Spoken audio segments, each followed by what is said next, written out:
옆에 계시는 분과 사랑의 인사 나누시겠습니다.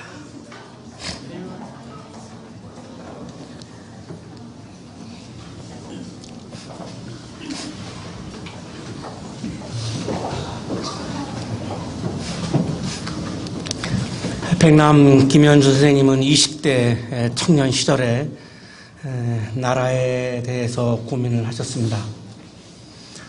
이 나라가 길을 잃어버렸기 때문이죠. 길을 잃어버리고 주권을 빼앗기고 일제의 식민지를 살고 있었기 때문에 치열하게 이 청년 백남 선생님은 나라에 대한 고민을 하셨습니다. 식민지로 살아가는 모습은 본인이 보시기에 하나님 나라가 아니었습니다. 그리고 정의롭지도 않았습니다. 이 고민은 정말 쉬운 고민이 아니었습니다. 이게 어떻게 혼자서 해볼 수 있는 그런 간단한 그런 고민이 아니었습니다. 이 비인간화의 극치를 보면서 깊이 묵상을 했습니다. 어떻게 다시 길을 찾을 것인가? 백남 선생님이 보시기에 우리나라가 일제의 식민지를 살고 있는 것은 인문학이나 예술이 열등하기 때문이 아니었습니다. 인문학이나 예술 분야는 우리가 일본보다 훨씬 더 앞서 있었고 일본이 우리의 인문학 예술을 배워갔으니까요. 결정적으로 식민지를 살고 있는 것은 일본보다 우리 한국이 기술이 뒤졌기 때문이다라고 하는 것을 보았습니다. 우리는 화살을 쏘고 있는데 일본 사람들은 총을 쏘고 있는 이 현실은 기술이 너무나 뒤져 있었던 것이죠. 그래서 백남 선생님은 총을 들고 총칼을 들고 하는 독립운동이 아니고 역사를 길게 내다보면서 기술의 초석을 다지는 새로운 차원의 독립운동을 하기 시작했습니다.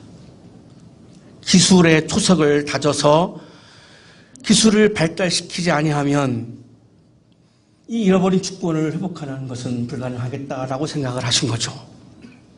그래서 기술 교육에 온 힘을 쏟기로 하고 음악가의 길도 포기하고 25세 나이에 1939년 7월 1일입니다.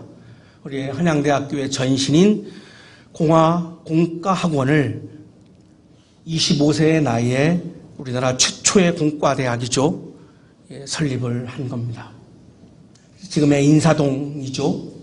천도교 총본부가 있는 인사동에 동야공과학원을 세웠던 것은 바로 그런 마음이었던 거죠. 백남 선생님의 말씀을 인용하겠습니다. 선비정신만 강조하고 쟁의를 천하게 여긴 조선왕조 500년의 역사를 되돌아볼 때 그리고 세국정책으로 인하여 인위적으로 근대화의 길이 차단되었던 우리의 최근세사를 생각할 때 사실 우리는 일본의 사정과는 너무나도 대조적이었다는 점을 부인할 수 없다.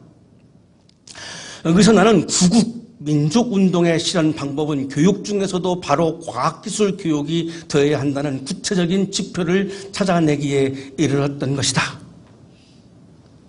나라의 길을 찾기 위해서 음악가의 길을 포기하고 한양대학교의 정신인 공과대학을 세웠습니다.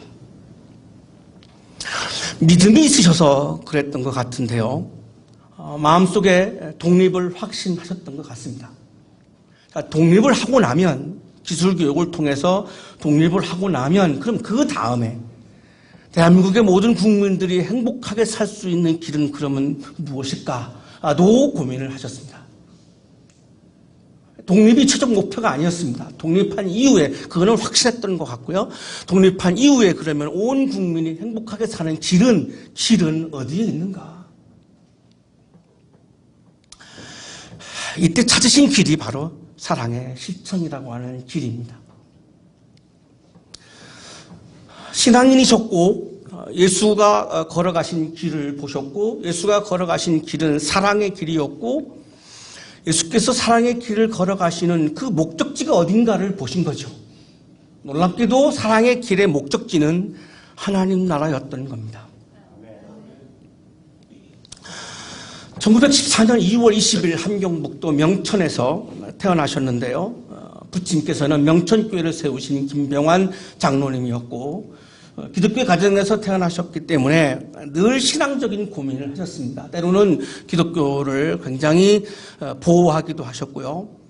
건강하지 않는 모습에 대해서는 굉장한 아주 냉철한 비판을 하시기도 하셨습니다. 애정 때문에 하신 거죠. 백남 선생님이 청년 시절에 보았던 기독교의 아픔은 이런 거였습니다. 말로는 하나님을 사랑하는데 실천은 하지 않는 모습을 굉장히 아파하셨습니다. 1959년 2월 26일 날 종합대학교로 우리 학교가 승격을 합니다. 3월 21일 날 초대 총장으로 취임하시면서 건학이념을 사랑의 실천으로 정합니다. 이것이 독립 이후에 대한민국의 모든 국민이 행복하게 살기 위해서 걸어가야 하는 길로 보았기 때문에 건학이념으로 사랑의 실천을 세우셨고 취임식 하시는 자리에서 사랑의 실천자가 되자라고 하는 훈사를 하셨습니다. 그 한 부분을 인용을 하겠습니다. 내가 젊은 시절부터 일찍이 사랑의 실천에 대하여 깊이 생각하게 된 것은 나름대로 기독교를 보는 관점이 있었기 때문이다. 그 당시 내가 보기에는 기독교를 믿는 사람들이 기독교를 믿지 않는 사람들과 크게 다른 것이 없는 것처럼 보였다. 다만 다른 점이 있다면 예배당에 나간다는 것과 나가지 않는 것 정도뿐이었다. 그러니 내가 보기에는 똑같은 생각을 할 수밖에 없었다. 왜냐하면 기독교인은 입으로만 사랑이라고 말할 뿐 실천하는 게 별로 없는 것처럼 보였기 때문이다. 그래서 비록 기독교를 믿는 사람이라 할지라도 사랑을 행동으로 옮겨야만 참된 사랑을 실현하는 것이라고 생각하여 사랑의 실천에 관심을 가지게 되었다. 처치커머 예배당에 오는 것 외에는 일주일 동안 세상 속에서 살아가는 삶의 모습을 보면 난 크리스찬이나 별로 다를 것이 없다라고 하는 것을 기독교인들의 아픔으로 보시는 거죠. 자, 거기서 한 걸음 더 나아가서 독립이 한 이후에 이 대한민국이 하나님의 나라를 이루어서 모든 백성이 모든 국민이 행복하게 살려면 그 하나님의 나라가 이 땅에 이루어지려면 지금 여기에 이루어지려면 바로 예수께서 걸어가셨던 사랑의 길을 우리 온 국민이 함께 걸어가야만 이 땅에 이 나라에 지금 여기에 하나님의 나라가 이루어지고 모든 국민이 행복하게 살 수 있다라고 하는 것을 보신 겁니다. 두 가지 운동을 하신 것으로 보입니다. 하나는 기술교육의 초석을 다지는 독립운동을 하셨고 모든 사람이 행복하게 살아가는 온 인류가 행복하게 살아가는 하나님 나라 운동 이 두 가지를 하셨습니다. 첫 번째 독립운동으로 학교를 세우신 거고요. 그리고 하나님 나라 운동을 하기 위해서 사랑의 실천이라고 하는 이런 건학 이념을 세우셨던 것이죠. 도마라고 하는 제자가 예수님께 길을 물었습니다. 우리가 묻고 있는 질문이기도 하죠. 길이 어디 있습니까? 길을 잃어버린 우리가 묻는 질문이죠. 길이 어디 있습니까? 도마가 물었습니다. 길이 어디 있습니까? 예수님 대답하십니다. 나는 길이오. 에고 에미호 호도스. I am the way. 내가 길이다. 길이 어디 있냐고? 내가 길이야.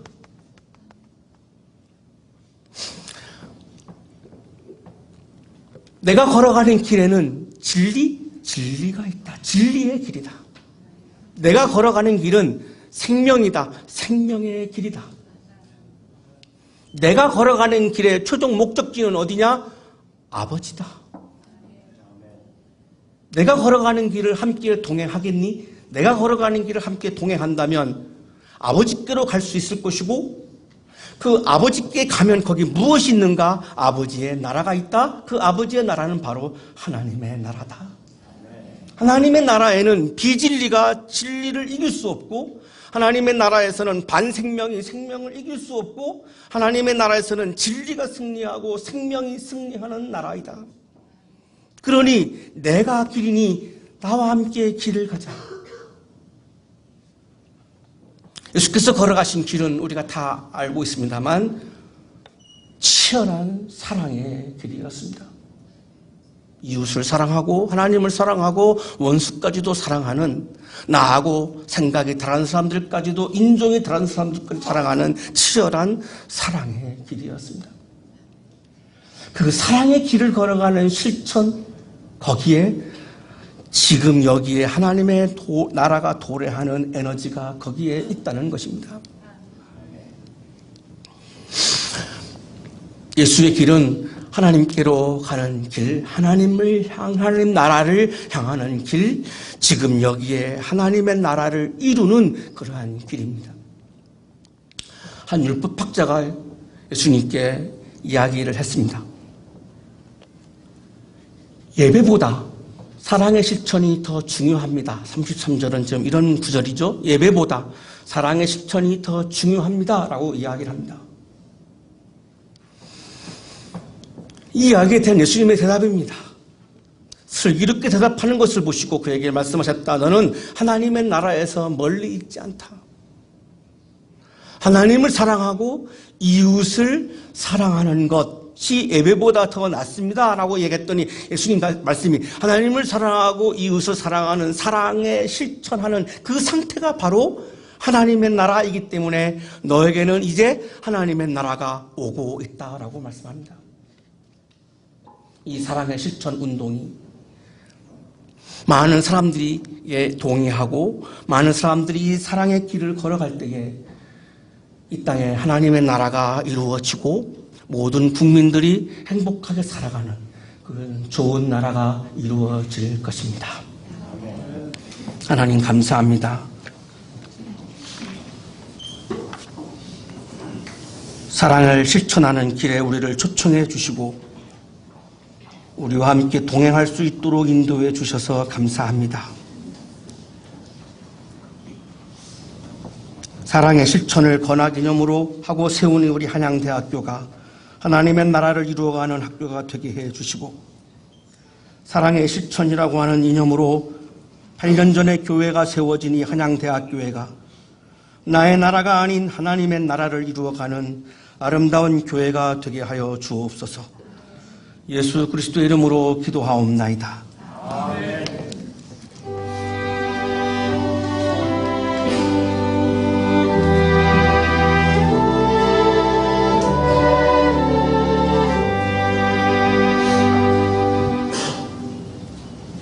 교회 소식 전해드리도록 하겠습니다.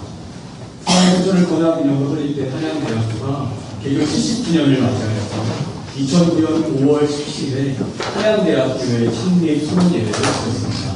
오늘은 그 창립 8주년 기념 예배를 드리고 있습니다.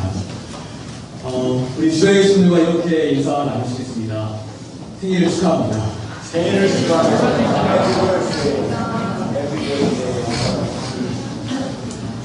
오늘은 부활절 5째 주일 창립 기념 주일을 드립니다. 다음 주일은 부활절 6째 주일입니다. 성서에 관한 요한복음 14장 15절부터 21절 말씀입니다. 말씀 제목은 나를 사랑하는 사람입니다. 한양대학교의 산악회가 2차 산행을 간다고 합니다. 5월 21일 다음 주에 불암산으로 갑니다. 상계역 1번 출구에서 만나서 오후 2시부터 6시까지 산행을